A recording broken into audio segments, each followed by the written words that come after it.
and we're horrible on financial literacy. Oh yeah. Oh, I harped on financial literacy to my dad for about an hour on the phone. We went to a talk by, was it Steve Forbes, and he was talking about all this stuff. It was pretty much anti-Bernie, and the way the younger generation tends to lean on towards politics. And I was like, I don't understand how anyone can feel this way. I don't want to get too political here, and I probably am already, but financial literacy is kind of what it comes down to in my head, is understanding the way money works. What money comes from creating value, and I just don't think people realize that. No. Yeah. So yeah. Now again, I'm gonna be at risk of getting political, but I will say this: I do not understand, and again, I'm an old person now, so I don't understand this this view that business is evil. Yes, I do not understand it. And here's why. What I would say to people is, if you let's use Jeff Bezos as a perfect example, right? People rip on him. Here he is. Yeah. This is a guy that started a business and has continued to evolve, continued to innovate, continued to drive products and services to the market. And people would argue, I think, that the services that he's delivering are pretty valuable, right? So Amazon Prime is the simplest example. Yes. 20 years ago, 10 years ago, I don't know, could you imagine that you could, actually, let me go back, let's go back 30 years because this didn't exist. Mm-hmm. 30 years ago,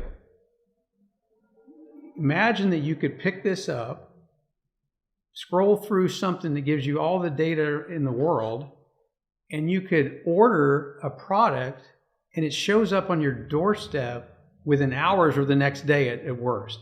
Yeah. I mean, come on. Yeah. That happened in the last 30 years. And guess what? He's delivering value. You're paying for it. Yeah, you're a consumer. If you don't like it, don't pay for it.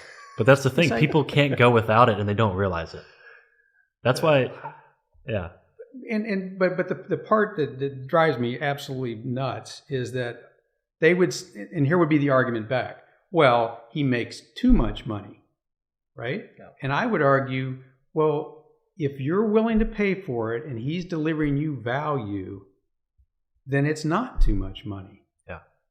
Yeah. You're getting value from it. Yep. And so at what point, who decides that magically, oh, that's enough? Yeah. You don't get any more. I mean, who magically decides that? Love this. I've been so upset about this recently. I'm glad somebody else was able to say that has way more, experience and reputation than I do, because I think that people just need to hear that. It's like, another thing is like, it's just about entrepreneurs. It's like people, when you rip on somebody that has value like that, you're ultimately ripping on the idea of being an entrepreneur. Like, they're taking huge risks to do that in the first place. And the risk follows, reward follows that risk. It's like, absolutely. Jeff Bezos is the best example. People like Elon Musk, they're the world's richest people because they're taking the world's biggest risks. And then out of that, they're able to intelligently build value for the world, whether it's Amazon Prime, AWS, which is one of the biggest services ever created that has led to so many other innovations. Yeah. Rockets, going to space and coming back and landing the size of a skyscraper. Those people should be the world's richest people, and they should be worth billions of dollars. I don't know why you'd ever argue against that. That's and I think that people listen. I have tremendous. I value entrepreneurs greatly because I don't unless you've done it, unless you've tried to start a business, and to deal with the minutia of trying to build your business, raise capital, hire people, go without pay for a period of time, get people motivated. Unless you've done that, you just have no idea how hard that is to do. Yeah. And guess what? That's where the jobs come from, right? I mean, it's like, if you don't have people that do that, you don't have jobs. Jeff Bezos employs about 800,000 people.